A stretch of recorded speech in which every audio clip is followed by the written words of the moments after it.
Welcome to Caregiver SOS On Air, presented by the WellMed Charitable Foundation, with nationally known gerontologist Carol Zernail and award-winning veteran broadcaster Ron Aaron.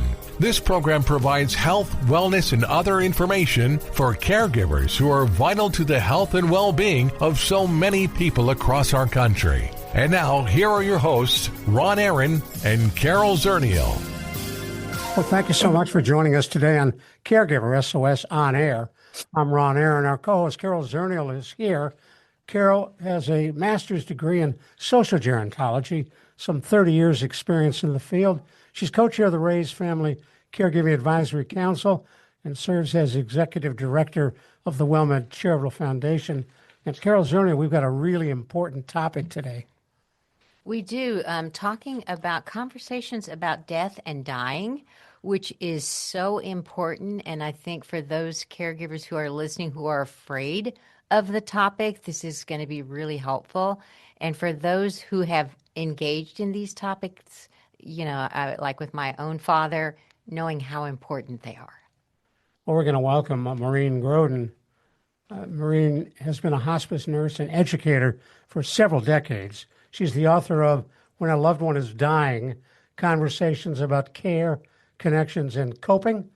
And Maureen is here to talk about caring for a loved one at the end of life. And thank you, Maureen. Really appreciate you joining us.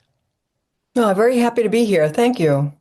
What are the challenges for a caregiver who knows that her caree or his caree is really nearing the end of life and they don't know how to deal with it?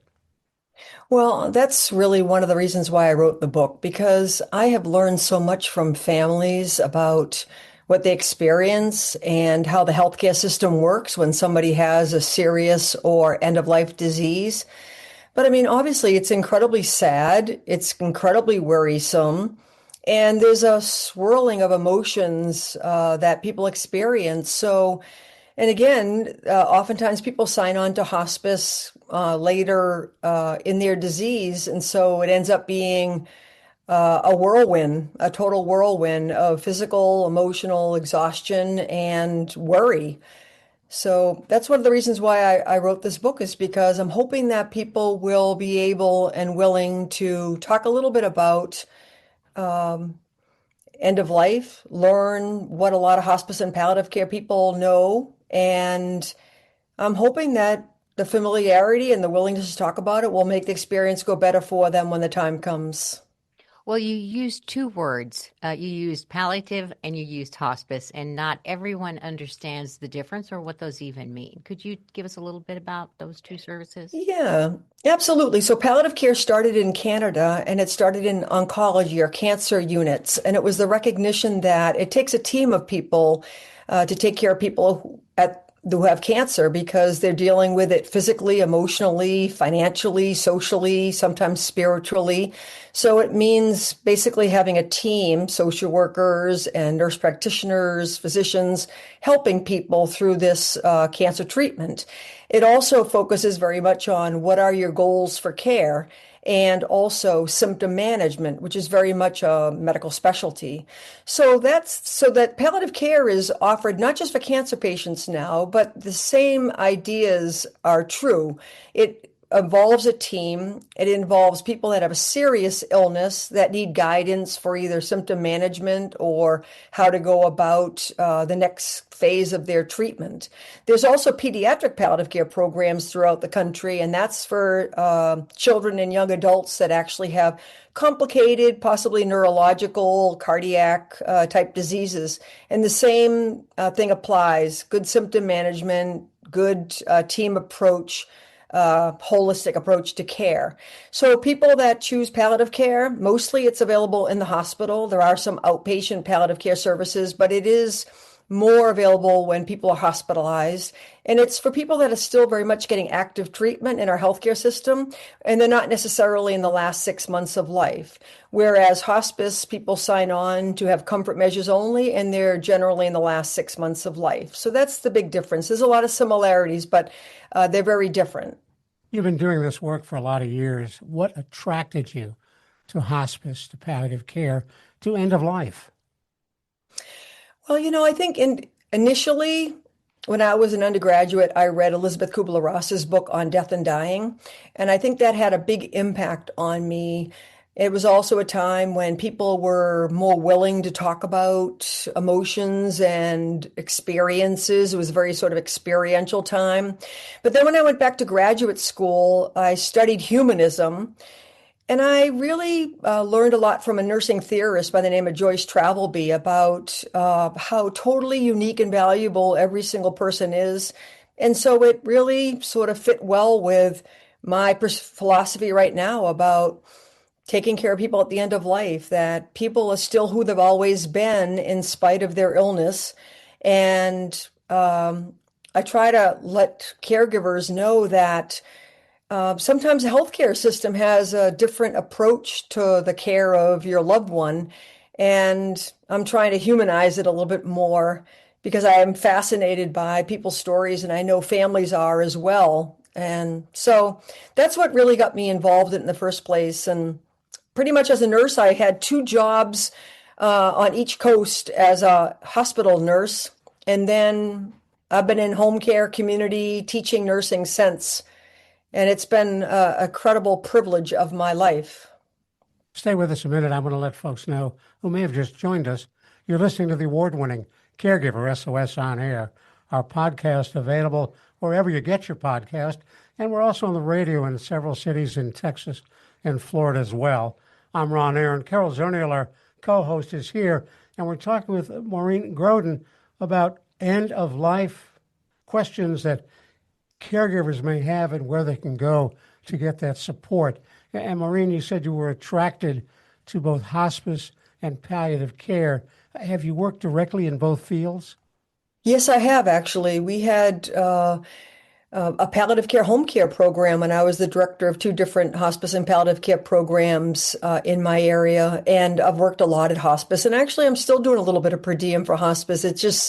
I just absolutely love the work. And so I have actually worked very directly in taking care of families. And I honestly do believe, too, that there's a lot of things that people can look into. What is palliative care? Where could I get it? Who pays for it? Where could I get hospice in my area? Do the hospice staff speak my language? Do they go to the territories I go to? There's a lot of things that people can look into right now and learn about end-of-life care that they may not know, so that when they do need it, it's more familiar. So in working with caregivers and families over the years, what we find is that people enroll in hospice very late. I mean, certainly all of us know stories of someone who had 2 days in hospice, a week in hospice. What would you say to the family who doesn't want to enroll in a hospice program because they say that's giving up? Yeah, and I think, back in the previous days, hospice would say that a lot. They would say there's nothing more we can do, or, well, here's what hospice is about. You can't have this, you can't have this, you can't have this, and you can't have this. And I think now there's a little bit different presentation of it, whereas there's a lot we can do. We can help your family. We can support your family. We can take care of any symptoms that come up. I mean, some of the latest research is showing that people that actually have palliative care or hospice, they may actually live longer.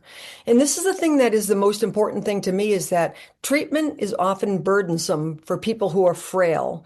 And so if you think about somebody who has advanced heart disease or congestive heart failure, I knew one woman that was hospitalized 6 times in 9 months.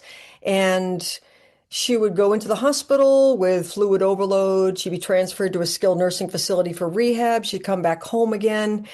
That is very difficult for somebody that's in their late 80s or 90s to not be in their own home, not be around the people that love them. The medication reconciliation alone is a bit of a nightmare. So sometimes people, coming onto hospice sooner actually will give people a better quality of life than if they continued to spend most of their days going to medical appointments and testing and that sort of thing. So I think that that's where palliative care comes in very, very strongly, is that help people to make those kind of decisions, because I think they're very difficult decisions to make on your own. And I think one of the other things I wanted in the book to be clear about is that the progression of illness is not something that is entirely haphazard. There is a progression of most diseases. And as a hospice nurse, when someone comes on to hospice, I need to take their clinical picture or situation, compare it to what the guidance I'm given for whatever the disease is, present it to the hospice medical director or doctor, and decide whether someone is most likely in the last 6 months of life. So it's not something that, I mean, obviously people die sooner, people surpass, expectations, but the reality is hospice and palliative care people are experts on prognosis and trajectory of illness than most people in the healthcare system. And there are tons of scales that we use that caregivers can know about. It's not high-level medical information. The FAST scale, FAST scale, is a scale that's used for people with dementia. The New York Heart Association criteria is used for heart disease. The palliative performance scale, I mean, there's the EGOG scale for cancer. It's not really high-level scientific information that's not accessible to families. That I just feel like if people have a better sense of, where their loved one's at, as people get closer to the end of life, people eat less, they move around less, they sleep more, they talk less. And hospice is very familiar with these stages. And I think being more familiar with the stages might make it easier for people to see where their loved one is, and it might be easier for them to maybe accept that this is where they're at, because it makes decision making easier. If you know that somebody is most likely in the last couple of months of their life, it can make a huge difference in terms of how that time is spent. Stay with us just a minute. I'm Ron Aaron, along with our co-host Carol Zernail. You're listening to the award-winning Caregiver SOS on Air, talking with Maureen Groden about end of life and how hospice and palliative care can dovetail into helping both caregivers and care recipients. Stick with us right here on Caregiver SOS on Air. Well, thank you so much for listening to Caregiver SOS on Air. We're delighted to have you with us. We come to you every week with a discussion of an issue, a problem, some accomplishments involved in caregiving with more than 60 million caregivers across this country, but most thinking they are the Lone Rangers. We try to bring you the latest information and help that can make that job easier and more manageable. Caregiver SOS on Air takes a look at trends across this country. We provide tips on how to be a better caregiver, and most importantly, where you can go for help. On Caregiver SOS on Air, we try to give you what you need to make that caregiving manageable and to provide you with the help that can make your life easier. I'm Ron Aaron. Carol Zernail and I are delighted to co-host this program, and we're thrilled you've joined us on the award-winning Caregiver SOS on Air podcasts available everywhere, brought to you by WellMed Charitable Foundation. Hello, friend. Hello, friend. Really good to see you once again. Hello, friend. Hello, friend. Really good to see you once again. We're so pleased you're sticking with us right here on the award-winning Caregiver SOS on Air. I'm Ron Aaron, along with our co-host Carol Zernail, and we're talking with Maureen Groden, a nurse and someone who has spent a lot of years working in both hospice and palliative care. And Maureen, I'm curious, because there's incredible competition now among organizations delivering hospice care. How do you pick? Yeah, it is very, very difficult. And this is one of the things that when I do book events, the book is about stories of people I've cared for and the lessons I've learned from them. And so I'm really hoping that caregivers will read the stories and either relate to the stories and learn some important things that are helpful to them, or maybe they'll look back at a time when their parent died or sibling died and they were very upset about something, and maybe they'll see it in a maybe a little bit different light. So that's basically what I'm hoping for. But when I do the actual book events, I like to let people know about where can you get the service? How do you decide how to get the service, whether it's palliative care or hospice care, and who pays for the service? So I try to be very specific with people because these terms are not easy to understand. There are a lot of myths of hospice. I have a list of myths and truths for hospice that I educate people on. So there is a website, which is medicare.gov hospice compare, where you can go on and actually look at the star ratings of the hospices in your area. And some of them, there's a lot of fraud right now in hospice. I'll be totally honest with you. The headlines are full of fraud. They're going after particular states in the Southwest. In California in particular, a number of hospices have just lost their license. Here, the problem is with hospice. You're paid on a per diem rate. You get the same amount of money every day. And it does encourage a team approach to care. And it's not that unusual because hospitals and rehab facilities are paid on a team approach. But what's difficult is that the onus is on the hospice to do the right thing. Because if you're getting paid every day, regardless of what you do, then the onus is on the hospice to do the right thing. And hospices cover for people, durable medical equipment, medical supplies, and medications. And so you're obligated to do the right thing and pay for what you're supposed to pay for to help patients and families through the end of life and even a year afterwards with bereavement care.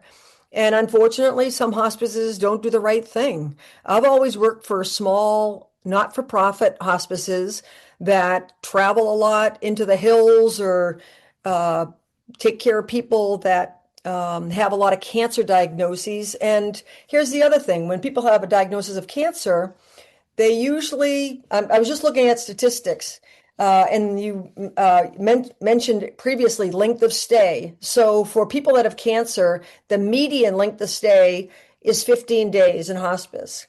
If you have dementia or other neurovascular diseases, the median length of stay is 47 days. So if you think about small not-for-profit hospices taking care of people with primarily heart, lung disease, and cancer, their trajectory of their illness, like I mentioned, prognosis tends to be shorter than people with dementia that tends to be longer. And if you're paid on a per diem rate, the longer someone's on service, the more money you get. So it's just really important to understand the way this system works and to choose hospices that have good star ratings. And if they don't provide any data to Medicare about their star rating and about their family satisfaction scores, then I would not pick them.